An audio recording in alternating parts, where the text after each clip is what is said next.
The Golden State promised wartime employment in the 1940s, and many women from across the country made the trip west, blinded by visions of sunshine and national pride, not to mention the opportunity to become a Rosie. For Elaine King, it was also a chance to join the war effort while her fiancé was flying over Europe. I'd always dreamed of coming to California. You know, that was a Nebraska girl's dream. And we drove out here 35 miles an hour, no faster. Elaine King left her hometown of Seward, Nebraska, population 2,700, right after graduation in 1943. A 17-year-old woman with a future that was riveting. My mother had relatives in Delano, so I wasn't completely alone. But I found the job in Fresno as Rosie the Riveter. I truly like that. She was hired by Lockheed, working in a defense plant, building the tail section of a P-38 fighter plane. You have a rivet gun, Okay. And you put the rivet in the hole, and you have a backup here, and you go, and it flattens the underside. Worked from 7 in the morning to 4 in the afternoon. Wow. And it was great.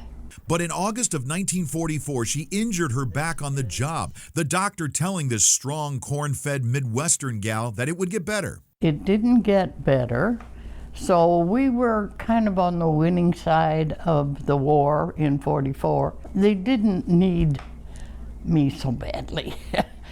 Had back surgery.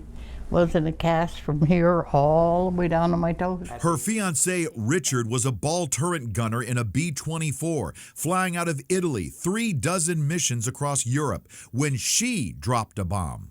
I didn't want him to be saddled with me in case I couldn't walk ever, so I broke the engagement. So I had the surgery, and obviously it was successful. So I wrote him and told him why I did it and would he still want to marry me. He said, yeah, you can go out and get the ring with my mother. After the war, her husband Dick finished college and they moved to California. We lived happily ever after for 69 years.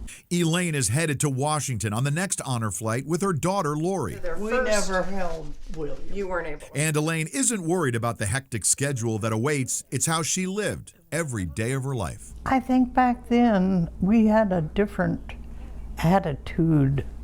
We could see it through no matter what happened. Thank you, Lord. I wouldn't have been able to be half the person I am, except for the fact that God has just blessed me beyond measure.